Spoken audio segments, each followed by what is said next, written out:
के वचनों को, गहरे रहस्य को समझने का प्रयास करेंगे। आधारभूत विषय यहाँ पहले से लिया गया है कि वाणी केड़ी से लगे क्या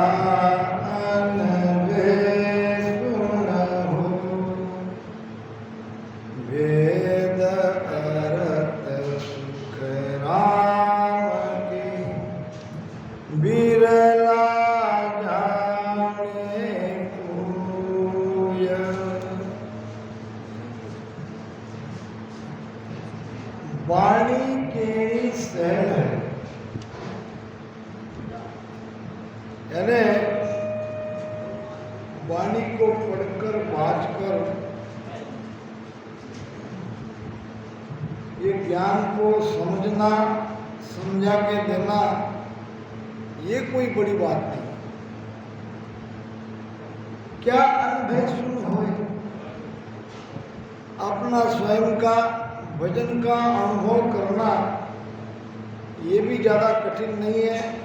जब भीतर में कुछ होगा तो वो कहेगा। इनके भी परे भेद अर्थ सुखराम कहे बिरला रानी। वाणी के पीछे जो रहस्य है, जो अर्थ है, जो भेद है, इस भेद को समझना बिरले का ही काम।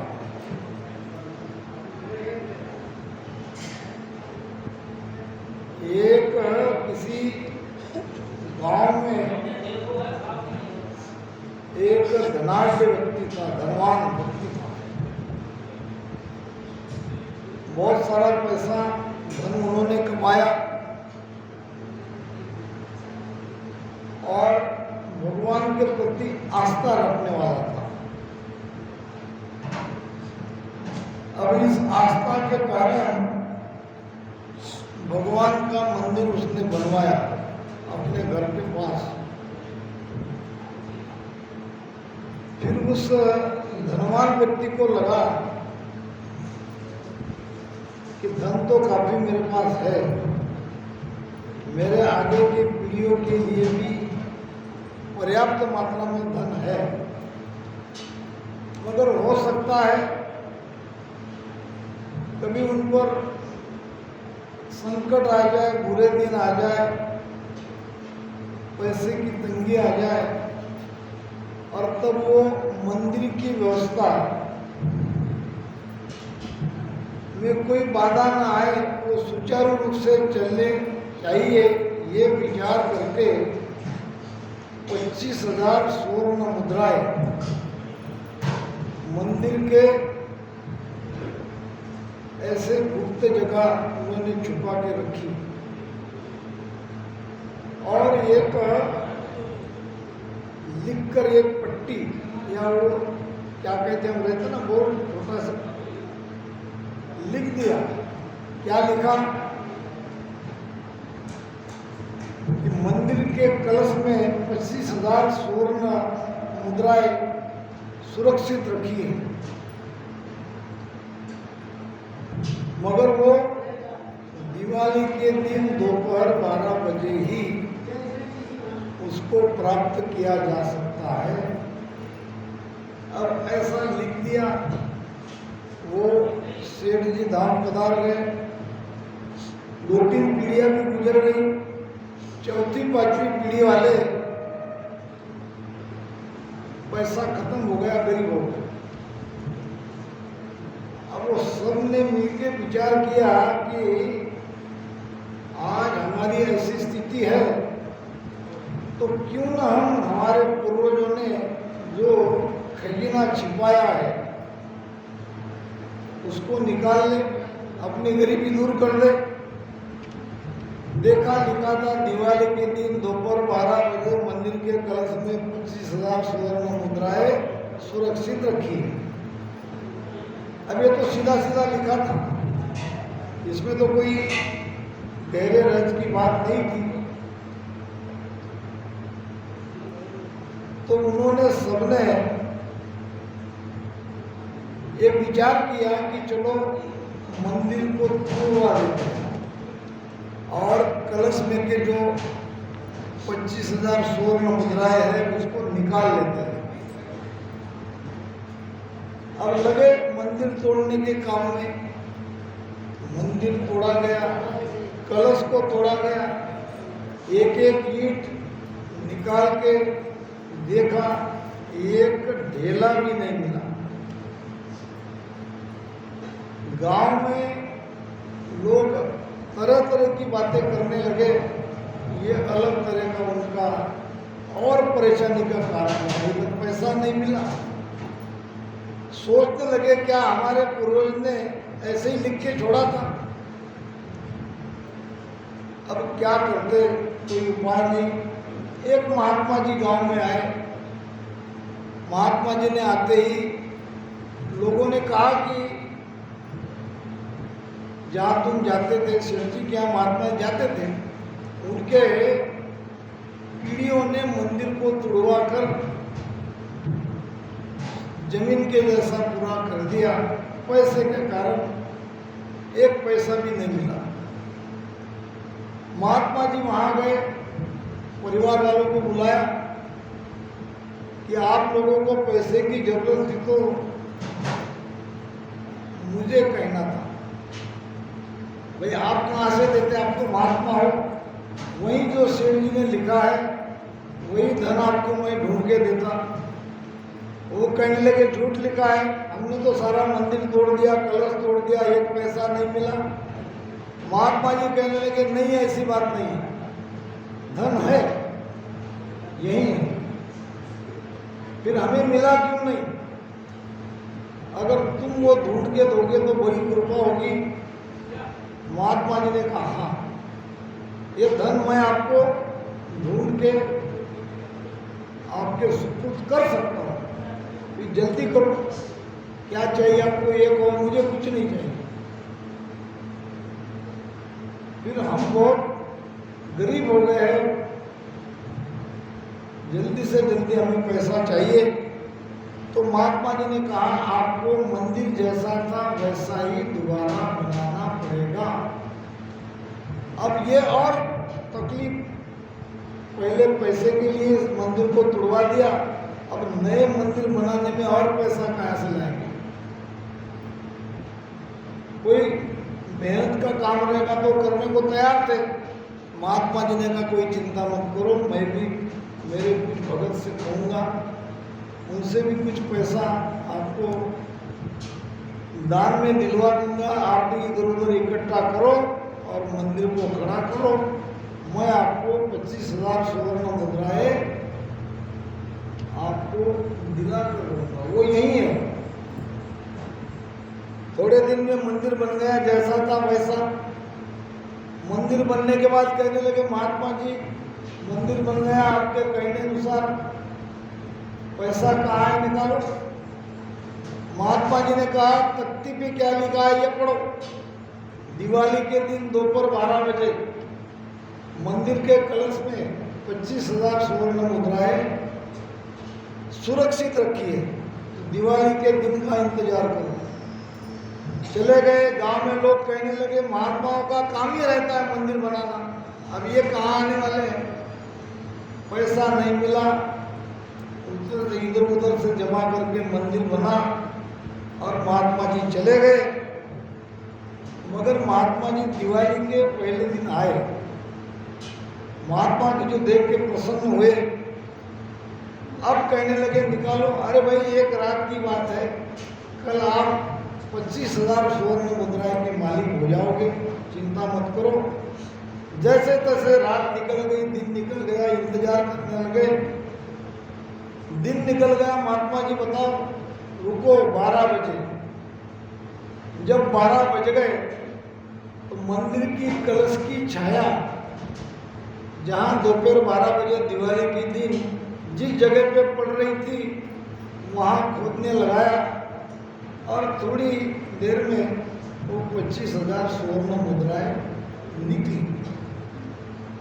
कहने का भाव, हमारे वाणिज्य में, हमारे गुरु महाराज की वाणिज्य में ऐसे अनमोल खजाने। मगर यहाँ भी ऐसा ही लिखा है, दिवाली के दिन दोपहर 12 बजे बिना भजन किए वाणी का अर्थ कर ही नहीं सकते। उपदेश चेतावनी ये तो हम समझ सकते हैं, समझा सकते हैं, मगर जो भजन की बात है, गूढ़ रहस्य की बात है, ये इस तरह से लिखा है। अब ऐसी वाणी क्यों बनी, जरा सोचो। और कबीर साहब ने भी ऐसी वाणी लिखी है, वो बीजक के नाम से प्रसिद्ध है। बीजक कहते हैं उसी तख्ती को जो आसानी से कोई समझ न सके, क्योंकि जो अधिकारी है, जो मुमुक्षु है, वो तो भजन करके इन वाणियों के राज को समझ लेगा, मगर कोई उसका अनुचित लाभ न उठाए, ज्ञानी बन के जीवों का नाश न करे। इसलिए केवल ज्ञानी को बिना भजन किए ये वाणी समझती नहीं। यानी ये भी उस शेरनी के पत्ती के जैसे ही है। तो अगाध बोध विषय, अगाध नाम अथाह, जिसका कोई था नहीं, बोध नाम ज्ञान। ये ब्रह्म ज्ञान अथाह है। अथाह का मतलब क्या है? कोई एक भजन करने वाला, कोई संत ये नहीं कह सकता कि मैं पहुंच गया हूं, क्योंकि ये अनंत की यात्रा है, वो अथाह है, वो हमसे कई दूर आगे निकल गया है, मगर ये अनंत की यात्रा है, ये कभी पूरी नहीं होती। जब पूरी तरह से हम मिट जाते हैं तब वो आनंद की प्राप्ति होती है। हमारा मरना इसमें बहुत जरूरी है। मरने का मतलब ये नहीं है कि हमारे शरीर से प्राण निकल जाए फिर काय का मोक्ष। जीते जी हमको मरना है, जीते जी मर बैठे वो भवसागर कर बैठे। जीते जी मरने की कला है। मैंने पहले ही कहा था, आज की चर्चा का विषय हमारा केवल भजन और भजन का भेद ही रहेगा।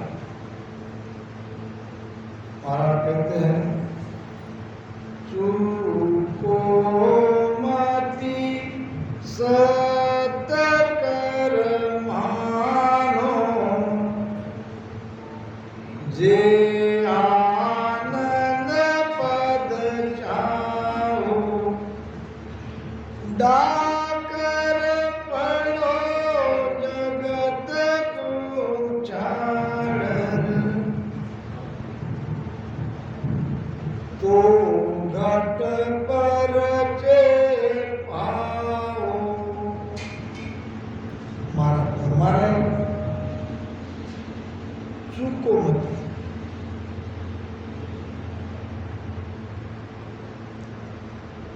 चूकोमती का मतलब क्या है? बार बार हम जब हमें मनुष्य जन्म मिला तब हमने गलती करी। कई बार हमें ये मनुष्य शरीर मिला, कई बार ये मौका आया, मगर हम चूक गए। और कह रहे महाराज कि चूको मति सत कर मानो।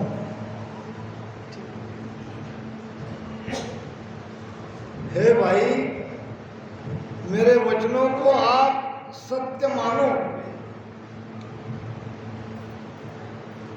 अब के बार ये मौका मत गवाओ। जे आनंद पद चाहो, यानी अपने आप को, अपने दिल से, अपने दिल को पूछना है, क्या सचमुच हम अनंत लोक की प्राप्ति के लिए इस धारा में आए हैं? अगर आए हैं तो वहीं आपको जवाब मिलेगा। अगर हम आनंद पद की प्राप्ति के लिए इस धारा में आए हैं तो डाकर पड़ो जगत को झाड़ तब घट पर चे पाओ। डाकर बड़ा प्यारा शब्द है। डाकर नाम कूद जाना। डाकर का मतलब क्या है? बिना सोचे समझे पानी में कूद जाना, इसको कहते हैं डाकर। बिना सोचे समझे भक्ति में कूद जाना। मैं भजन करूंगा, मैं सत्संग करूंगा, भक्ति में लगा रहूंगा, मेरे पीछे मेरे घर का क्या होगा, बच्चों का क्या होगा, इसका मतलब क्या है? हम अभी कूदे नहीं। जो होना है वो होगा, हो नहीं होए सो होए। मगर अभी हमको अगर आनंद पद की प्राप्ति करनी है तो कूद जाओ, डाक कर। महाराज कहते हैं जिन खोजा जिन पाइया गहरे पानी पे, जो बावरा डूबन डरा रहा किनारा बेट। आज तक देखो, जिन खोजा तिन पाइया, जिन्होंने सदगुरु के द्वारा बताए भेद से सुमिरन करके भीतर में उस राम जी को खोजा, उन्होंने पा लिया। क्या ऐसे ही पाया क्या? हमारे यूपी में ऐसे महापुरुषों की महिमा होती है। महाराष्ट्र में सदगुरु निकाराम जी महाराज, सदगुरु ज्ञानेश्वरी भाई जी महाराज, वो कूद गए, जगत से उन्होंने हटा लिया अपने आप को, तभी तो ये बात मिलती है। अगर हम कहेंगे दोनों हाथों में हमारे लड्डू चाहिए, संसार भी हमारा ठीक चलना चाहिए, भौतिक सुख भी हमें मिलना चाहिए और इधर भक्ति का भी आनंद मिलना चाहिए, ये नहीं हो सकता। एक को चुनो। एक राजा था और वो राजा का नियम था साल में एक बार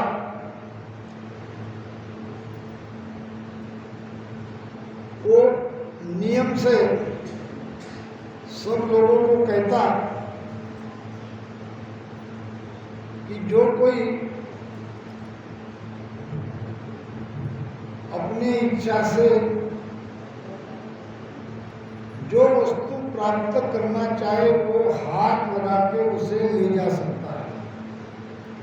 कीमती से कीमती, मध्यम से मध्यम, हल्की से हल्की सारी वस्तुएं ऐसे ऐसे प्रदर्शन लगता है कि नहीं, वैसे वो लगा देते थे और बीच में राजा भी बैठ जाता था। लोग आते और जो महंगी से महंगी वस्तुएं उसको हाथ लगा के ले जाते। एक 7 साल का बच्चा वो आया और उसने राजा के सिर पर हाथ रख दिया। राजा ने कहा, बेटा तुम क्या कर रहे हो? तुमको जो चाहिए वो वस्तु ढूंढो, उस पर हाथ लगा के ले लो, आज सबके लिए खुला है। बच्चे ने कहा, मैं वही तो कर रहा हूं। क्या? राजा ने कहा, मैं समझा नहीं, मैंने तो आप पर हाथ लगाया है। इसका मतलब क्या? अब जिसको राजा मिल गया उसको तो ये सारी वस्तुएं मिल ही जाएंगी। अगर हम भक्ति कमाते हैं तो बाकी ये सारे भौतिक सुख तो हमको मिल ही जाएंगे। साधो भाई सो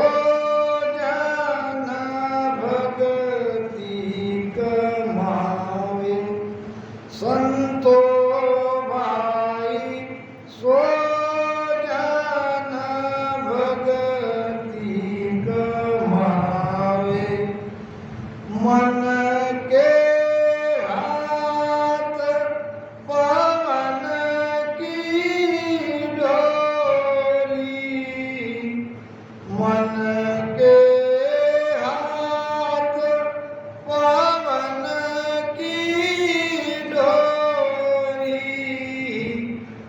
सुरत नीरत घर लावे, साधु भाई सो जन भगति कमावे।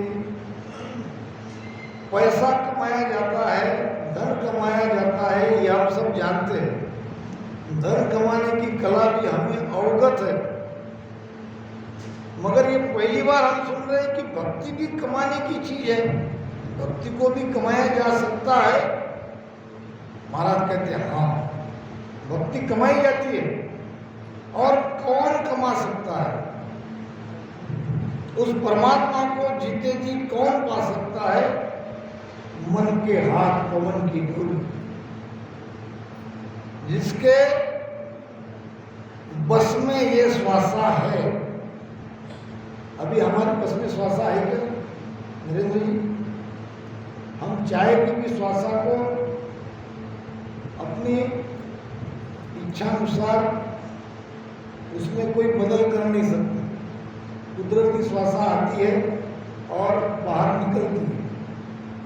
तो ये श्वासा की डोरी अभी हमारे मन के हाथ में नहीं है। ध्यान से मेरी बात सुनो, मैं आपको उस रहस्य की तरफ ले जा रहा हूं जिसको हम कहते हैं भेद।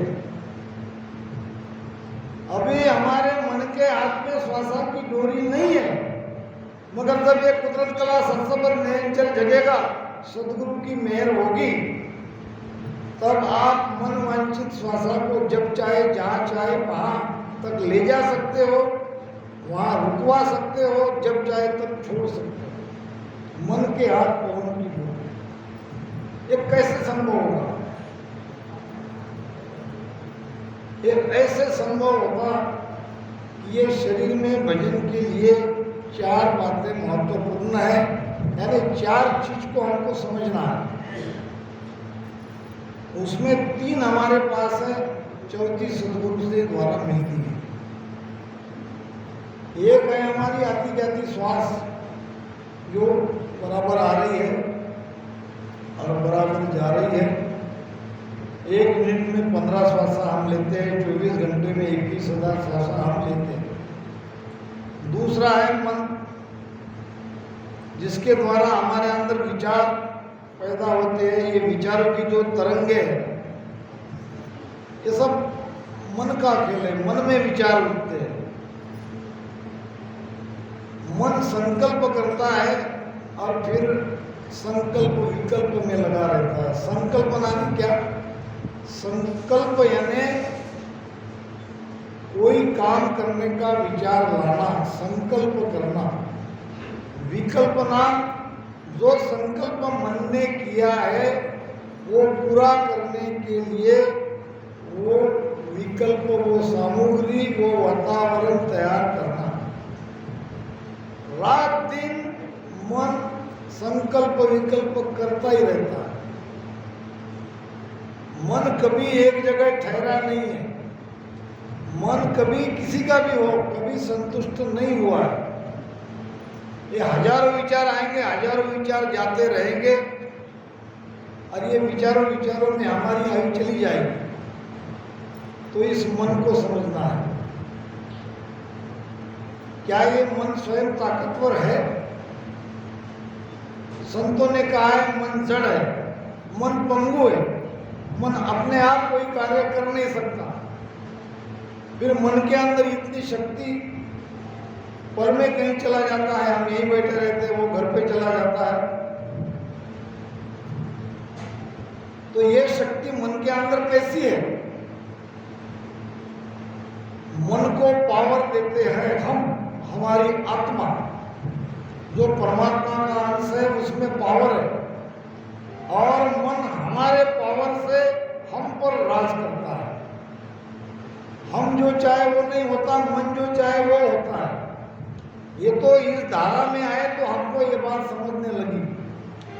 जब तक हम ये धारा में नहीं आए थे, हम स्वयं को मन ही समझ रहे थे। मन और आत्मा को हम अलग नहीं मानते थे, दोनों एक ही है। तो जैसा मन कहता है वैसे मानना, यही जिंदगी है। ये तो अब समझ में आया कि मन अलग है, हम अलग है। इस मन के खेल को समझो। मन को अगर आप ताकत नहीं दोगे तो मन निष्प्रभ हो जाएगा, मन मर जाएगा, मन भजन में लग जाएगा। और जो भजन में लगा हुआ मन है वो अब मन नहीं रहेगा, वो निजमन बन जाएगा। और फिर जब श्वासोश्वास में सदगुरु के द्वारा बताए भेद से हम प्रेम पूर्वक राम राम करते जाएंगे तो वो सत्संग निरंतर कंठ पे जगेगा। फिर ऐसे ही भजन करते करते शब्द स्वतः आगे बढ़ेगा, हृदय में आएगा, बंदे कमल में आएगा, नाभि में आएगा। हर जगह उसके अलग अलग चेन, अलग अलग उसके अनुभव आपको प्रकट रूप में अनुभव आएगा। एक वचन भी गुरु महाराज के झूठ नहीं है। कमी है तो हमारे अंदर है। इसीलिए तो कहते हैं कि जिन खोजा तिन पाइया गहरे पानी पेट, जो बावरा डूबन डरा रहा किनारा पे। डूबन डरने का मतलब क्या है? बाहर से इसको समझो। पानी में कूदने के लिए हमको गुरु महाराज कह रहे हैं, और गुरु के वचन का पालन करके जो कूद गया तो वो गहरे पानी में जाएगा। अब गहरे पानी में जाएगा तो वहां का था तो वो ले ही लेगा। ऐसे गुरु महाराज के वचनों पे विश्वास करके जो भजन भक्ति में कूद गया, भजन करने लग गया, तो सत्संग के साथ उसकी यात्रा गहरी गहरी गहरी गहरी आगे बढ़ती रही। ठीक इसके विपरीत दूसरे हमारे भाई बहन हो सकते हैं जो बावरा डूबन डरा। अभी थोड़ा समय थोड़ी है भक्ति का, अभी तो बच्चे छोटे हैं, आगे फिर लेंगे। इसका मतलब क्या है कि अभी कूदने से वो डर रहे हैं। वो किनारे पे बैठे हैं, जल उसके सामने खड़ा है मगर उसकी हिम्मत नहीं हो रही।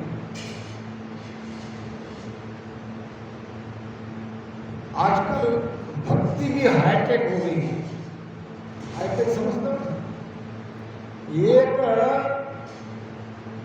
व्यक्ति आया गुरु के पास,